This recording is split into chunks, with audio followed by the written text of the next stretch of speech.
I'm in a space where hurdle, hardship, opposition, problem, or issue is a lighter fluid and fire fuel that's guiding the missile to that top position and mission I've been trying to get to, but see, trying is not an option when your grind is official, please. Once again, we are back. Thank you for being here. Welcome to the Spotters. Welcome. I'm one of your hosts. They used to call me Shy Stimuli. Got my brothers here. Bolo Brown.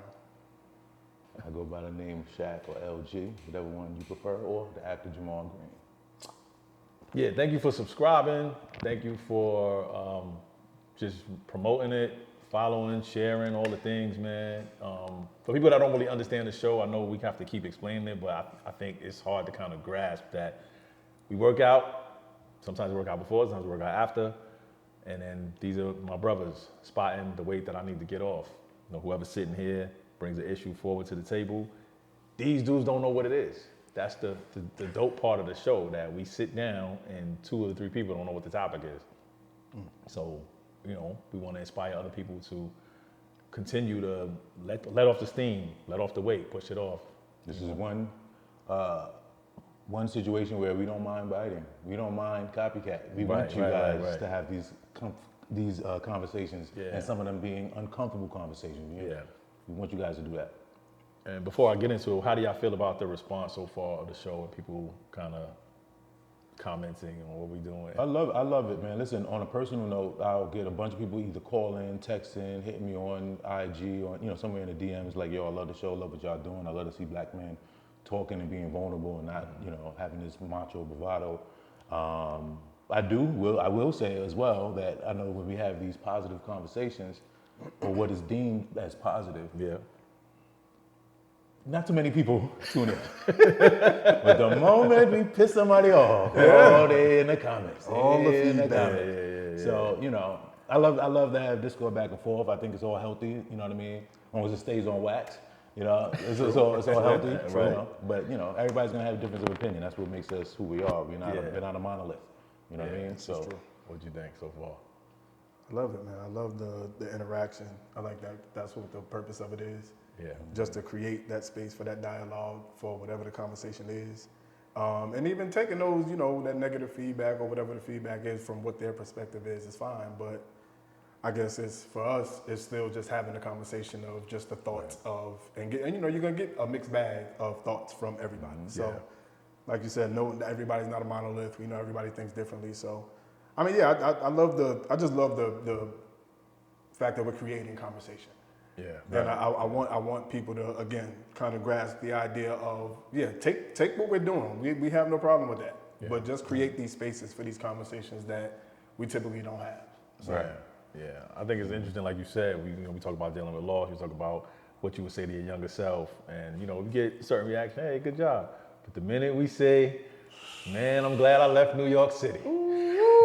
Boy. Why didn't I pledge a frat? Here they come. Right. The Averexes came out. The Canes came out. Here they come. They came out, boy. At the same time, that's why, it's still good, man. It's all good. Dialogue. Absolutely. It's all good. Absolutely. There will never be a large group of people that says Michael Jordan is the greatest, or LeBron is the greatest, or Kobe is the greatest, or Steph is the best shooter. There's always going to be a difference of opinion. Yeah, so it is what it is. Yeah, but we're keeping it positive, and in that regard. So me bringing to the table today, I was laid off recently from my job, and the initial feeling, for everybody, if anyone has ever gotten laid off from a job, it's an interesting feeling because you feel almost inadequate. You feel like, whether or not they tell you, hey, it wasn't performance based, you feel like it was on you, it was in your control. Mm-hmm. My position is a little peculiar because my job is not necessarily my career, right? It's something that I kind of stumbled into. Just to kind of give you guys a brief overview, I didn't start working until 2014. That was my first job. So I was in my late 30s working. Prior to that, I was doing music, I was freelancing.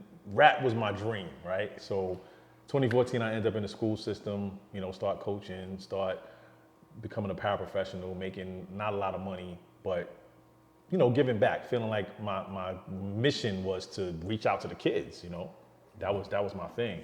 And I did that for 6-7 years until I stumbled into corporate, which came from a program that was in the school. Then I stumbled into corporate. And for the last 4 years, I've been masquerading as as a program manager, you know, just kind of understanding what it's like to deal with finances, to deal with all the things that you probably deal with, but on a much smaller scale, and working on putting money into somebody else's pocket. You know, the mission wasn't the same. The connection wasn't the same. Working from home is great, fabulous, being able to meet my kids at the bus stop and go to the bathroom when I feel like it. Don't be late to that bus stop. Don't Be late to that bus stop. And, you know, eat all throughout the day. Remote is great, right? But I had a moment when I had to redo my resume and really look at what's next for me. And just thinking about where I am in life, where I dreamed I would be, what was next, even having a conversation with the resume coach and the person that they assigned, you know, to find my next position. And I was so honest. I was like, I brought 2 podcasts to my jobs. Like, I said, I enjoyed podcasting. Like, can I put that on my resume? Like, I don't know if I'm the right fit for the job, the responsibility, the roles that I'm looking up, that I want, the salary. But deep down inside, if it's not attached to a mission, it's not necessarily for me to just put money into a corporation, spend my time to give a corporation more bread. So I know that I couldn't do sales, and I'm making this longer than it needs to be. But just wanted to kind of bring that to you guys and, you know, talk about what it's like to have a dream, have a goal, veer off from it because you know you have to eat, right? And then you're in this position where it's like, I got to do it again. I got to find something else to eat while I'm doing other things that I love. And I would love this to be my full-time job. I would have loved for music to continue to fund me, but I fell out of love with it. Yeah, just kind of wanted to bring that to you guys and see where the conversation leads. Number one, I would say that we are living in a time right now where a lot of people are being laid off because a lot of, you know, the way, I don't want to get political, but the way this office, the way this administration is set up, they're cutting a lot of funds, a lot of programs and stuff like that. So there's an unprecedented amount of people that have been laid off within the last 7-8 months. True. So you're not alone. Right there, right. So, you know, you're not alone there. Things will obviously become and get better at some point. Number two, I agree with everything that you're saying in terms of working. Like I'm always, and we've had conversations about this before, where every job I've ever had is always, except for being a bouncer when I first got out of college, every job I've had has always been a purpose and helping people, you know, whether it's been at the school, you know, dealing in the school and foster care and preventive care, you know, all types of things where I'm helping people. So even though it's a job, it doesn't really feel like a job. Right. Because I always have this thing where, you know, when it's my time and it's our time to meet our maker, and you have to have that conversation with the big man upstairs, and he asks you, what have you done? I want to be able to say, I've helped thousands and thousands of families, and I want to stand on that. So driven work is definitely the work to have, number two. And, you know, lastly, I would just say, bro, like, sometimes things happen when they need to happen. Of course. You know, when I came out here first, I had to quit my job at the school to come out here. I didn't have a job for 7-8 months. I was just grinding. Wife was holding it down. I still had some acting money coming in, so I was, you know, straight. But that shit was a bit nerve-wracking. Yeah. You know what I mean?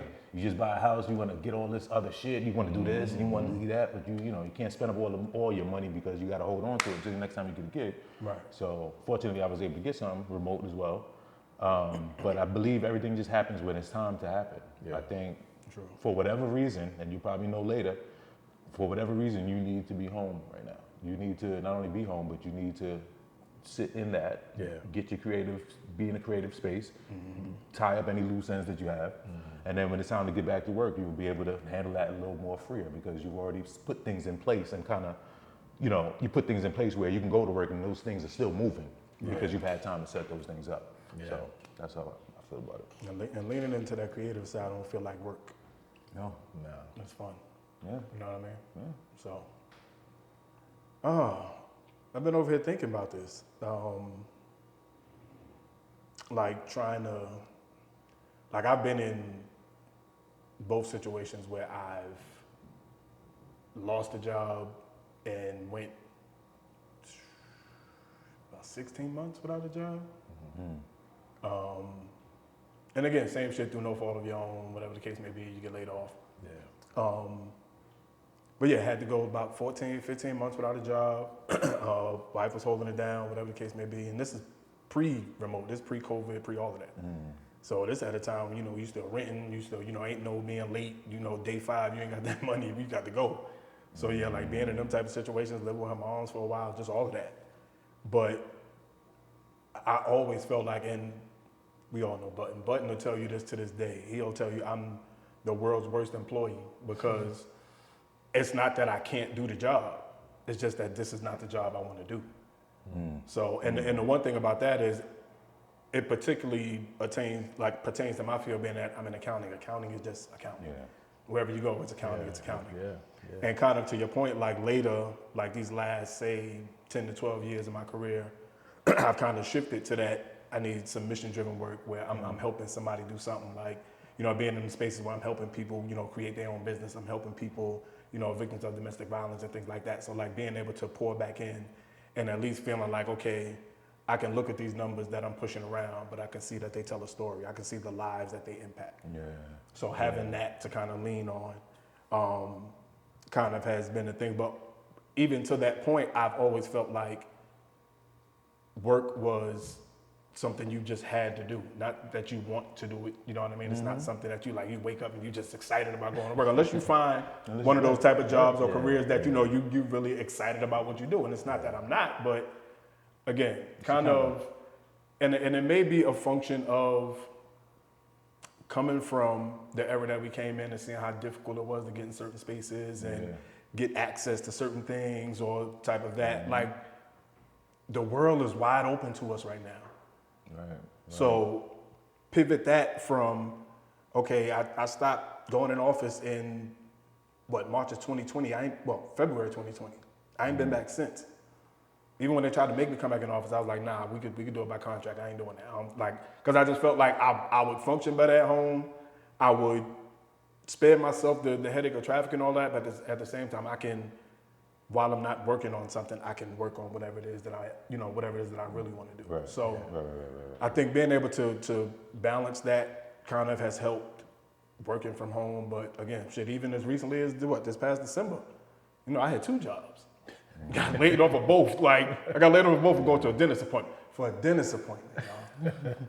I got laid off for going to a dentist appointment. So, but yeah, that's neither here nor there. But again, you But find then you landed this one. But then I landed this one Right. again. So in that time, while I got laid off, it's right around the holiday time. I get laid off from both jobs, like a day behind each other, right around holiday time.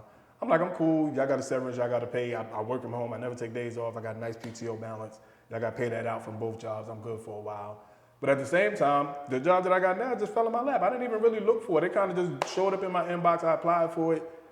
Went on an interview, 1 or 2 interviews. They happened real quick and boom. And now I'm here now. So I feel like, and again, from the aspect of not just the employee or just having a job aspect, I feel like, again, it's a job where, again, I can point to impact for somebody, not somebody beyond myself. Right. But at the same time, again, being able to work from home, being a remote first organization, it allows us to, I don't have meetings this day, y'all want to record, y'all want to get out, let's get together and try to do something. So I think it's just an interesting time in that we have access to so much. Yeah.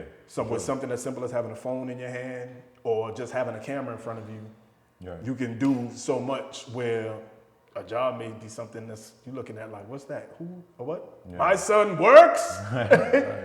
So, yeah. I think the only I think when something like that happens that's out of your control, what it does initially is just scare you.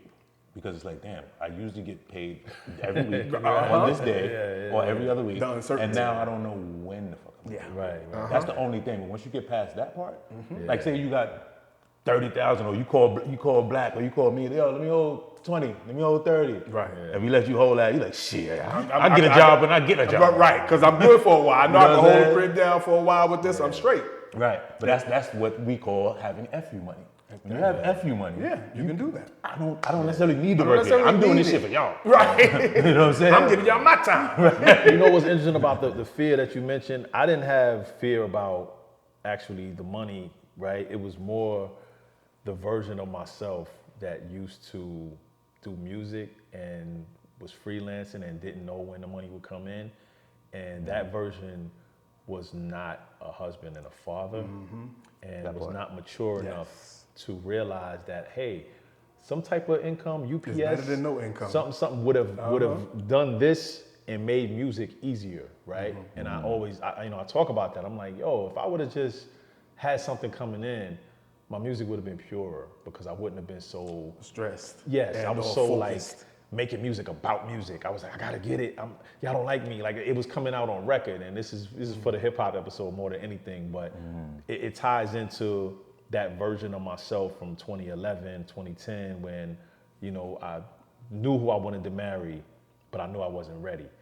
And now it's like I didn't feel like that person again, but I remember that feeling of, yo, you don't know when the money's coming in, and you got to find something else. And like I said, I'm getting my resume totally redone. I'm looking at it, and I'm with the resume coach, and they're using all these keywords and fancy things to say the things that I do. And I'm like, man. Say maintain, say administer. Right. Yo, man, all of that. Yeah. Like, say fostering, cultivating, collaborating, yeah. Right. And I'm getting all the keywords, and I'm like, I'm a fraud, man. If somebody rings me in right now. They be like, tell me about this. How do we do this? He'd be like, yo. You want to hear a verse? man, I'm just here so I don't get fined, man. You want a podcast? I can bring a podcast. I'll bring a podcast right now. You want a show? I get your sitcom 10 minutes right now. Low key, I brought one to the school I was at during the pandemic, Carver Steam Academy. I came up with letting off steam so the teachers could, vent. And I was gonna bring it to the students before I left. Then I went to IBM and they created a podcast. And it worked. I was interviewing professionals and having the students that were involved in the program watch the interviews to kind of learn about different jobs. It was mission driven, it was impactful. Yeah. That was me. Now I'm like, man, I don't want to do nothing for y'all, man. Nah, that cut ain't the same, bro. It's not the same. That cut ain't the same. And then you add that with the devil of social media, and I see my former hip hop peers of my age group, and they're doing what they love still, and they found a way to make it work. And it's not envy, it's just like, okay, Right. you have to, you gotta love something. Yeah. You know what I'm saying? At this age, and this is the most vulnerable, because being a rap guy, when we first was doing it, it was like, you can't have no job. Like you gotta sell some drugs. Yeah, you better go do something. You better sell some crack if you want to be something. You know what I'm be a saying? rapper. Nah, you were. Yeah, but you know the typical but the prototype, stereotype rapper. The stigma was, Yeah. that's corny. You work, like, you know what I'm saying? Like, imagine a dopest rapper in the city outside. He's shooting jump shots. You're like, man, you can't be this cool and you trying to rap this something. Nah, man, you gotta go shoot somebody or something. Right. But it did change. I think early 2000s, it was more that street thing, and then when the Kanye age came in, it opened the door for the Drakes and the Coles and the Kendricks and the people that you could have imagined. And that's why I started wearing the employee shirts, because I was so obsessed with the fact that I wanted to be a regular human. And now here I am as a regular human. It's kind of interesting. Right. Yeah, I think it's all about balance, right? With a lot of things, it's all about balance. Because if we lived in a world where you could spend the majority of your time with your family and loved ones, and spend another portion of your time on all of the things that you enjoy and that you love to do, and you only had to actually go do work to get paid whatever that amount is that's fit for you for the month. But it didn't take up time from all those other things. It would be cool. That would be cool. You know what I'm saying? But when When you coming home or you get off work and it's dark outside, and you only got this small window to get things done and spend time with your kids and spend time with your wife, it slows things down. Yeah. So you just got to try to find a happy medium where you can can you get that enjoyment. Yeah. That's what residual income is about. But it is. Sorry to cut you off. I think I love the fact that you're vulnerable enough, because we know this, but you're vulnerable enough for the world to hear this, right? And for you to say all this stuff, because there are many, many, many people going through this thing right now, and they're wondering, and some of them may be single parents. Some of them may not, like you said, may not be able to pay their rent or worrying about their rent or putting food on the table for their kids. This is true. And maybe the father or the mother, there are some single fathers out there, This is true. is not around, and they just are going through their shit. So I think the fact that you're vulnerable enough to let them know that they're not the only ones going through this, and those different emotions and those different thought patterns and what they can do next, I think is dope. I think it's commendable. Yeah. It was some days I would be doing my job and I would talk to her, I'd be like, yo, man, imagine Ransom doing this spreadsheet right now. Like, I'm the only rapper. Out here doing spreadsheets right now. I was like, yo, I'm a fraud. Yo, man. that is hilarious. But I do want to timestamp this, right? I don't know, because I do have a job. My boy Yusef works at Phoenix Academy, and that's an alternative school for students that are in danger of not graduating, and he's offering me to come in and be the graduation coach there. And it's less money, it's not remote, but the mission, like the hands-on, with these youngsters that are going through a lot, it's right up my alley. So at the time of this airing, I may have taken that role, right? But also what you spoke to about what we want to do with our days. We're gonna timestamp this, right? We are going to attract that. Not only will this be our full-time job, along with No Bars Off, along with acting and all the other things we got going on, writing, and we're gonna be vacationing like all the time, right? All the families. We so you're saying we're gonna be filming on location? We're gonna be filming on location. And we're gonna do That's it. live Spotters events with live studio Absolutely. audience, live Absolutely. No Bars Off events with studio Bring your audience. issue. Bring your issue. And it's gonna fund us and fund the generational wealth, and all our houses are gonna be paid for. We're speaking this into existence right now. I'll allow it. You should do the same thing. I'll allow it. So in this moment, I'm not of being laid off, right? Of course, initially you get the email or you get the Zoom call, and you're like, Zoom what? call, you see the HR person on there, you Like, come on, man, just come on with it. Yeah, man. yeah, Just that's come on. that's what I get. What that's I a get. feeling. Just let me know what I get, man. That's a feeling. Yeah. No matter how well you did your job, no matter how strong you are, no matter how much you work out, no matter how cute you think you are, when you see that person there telling you on that Zoom call, that your services are no longer needed, you're like, wait, it's weird. like I can't do nothing for y'all no more. Like y'all don't need nothing weird. around. That's It's crazy. very, It very is. weird. It is. And like I'm saying that to say I am not of this moment, right? And I wanted to share these feelings with my brothers just because it was fleeting. Some days I'm feeling confident as hell walking around. Other days the bank account is looking like, hey, what we doing? I'm in the grocery store and I'm like, let me put this one back, right? But that's just real, what I'm saying? absolutely. Abundance is here, it's coming, it's wealth is a mindset, and we have it. You have Present. it. It's present. It's present. Yeah, So, yeah. I just wanted to share, man. And I'll quickly add, two things real quick.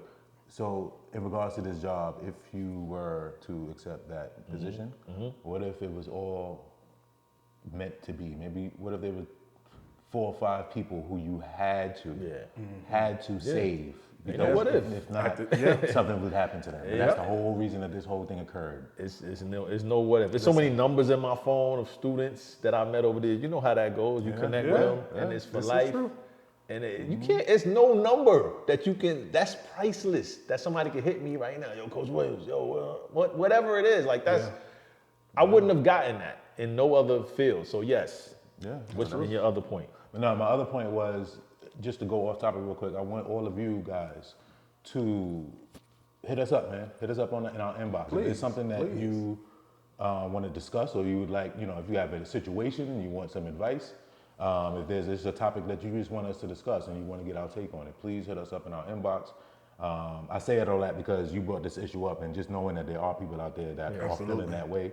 So I want to invite you guys to almost be co-producers of the show by giving us, either your feedback or your questions or whatever commentary you have. Yeah, I'm excited because it's so early. You know what I'm saying? Yeah. Like the subscriber count is early. People are not really grasping the whole theme of the show. That's but the whole point. It's just I love the slow. Come along with us. Come along on the journey. The slow growth and the journey, Come man. on. Yeah. It's really, really exciting to know Gotta love it. where it's gonna go and how people are gonna join in and become, spotters themselves, man. And create their own Spotterverses. So we're thankful for all of the early followers. Yeah, we truly appreciate We truly this. appreciate y'all. There's a million. Everybody and their mother got a podcast. Everybody. True. I think my mama got a podcast. Speaking of everybody and their mama, I think my mama got one. So, we just doing it a little differently on our side. You know what I mean? Everybody has their niche. This is ours. So thank you guys again for following us early. And if you haven't followed us yet, please click that follow button and please share it. So share this content. We're not doing this for us. We can sit around without these cameras and do this shit every day. This ain't nothing for us. But This is true. Before we get out of here, I got a workout joint for y'all. what So contraption is this? You went back to the old school joint? You remember that you had this before? Yeah, my mom's had that, I believe. So Yeah, it's I real. had the little joint. Yeah, you I put think your I feet seen in that. it. She was working out with that on her podcast. Okay. I got this See, from on the podcast. Everybody got a I podcast. might have got you know this what from like a dollar store, but it's pretty cool. Yeah, Sometimes it's just a little, if you just you know watch a what I mean? TV or something, what you do is you tighten right here, Yeah. and it's almost like a crunch. Can't get the full effect. I gotta get my feet out. It's almost like a crunch. Okay. You hit like 100 of these, you gonna feel Can something. you change the resistance on it? You could just do that. Oh. At this age, it's hard to get abs, man. It's hard to get. And thank y'all for watching my little basketball journey, man. Trying to keep it. Oh, yeah, Trying to stay alive, man. That's the big 3 audition, the road to 50. Yeah. I'm trying to stay alive, baby. Son, That's what's up. That's what it is. Yeah, man. man. we appreciate y'all, man. Word. Check in, click, comment, subscribe, like, dislike, whatever. Just engage. Yeah, man. We just want you to check in, man. Always remember, Tupac cares. Don't nobody else care, man. If don't nobody else cares. Peace. Start doing, stop trying. Start doing, stop trying. Please.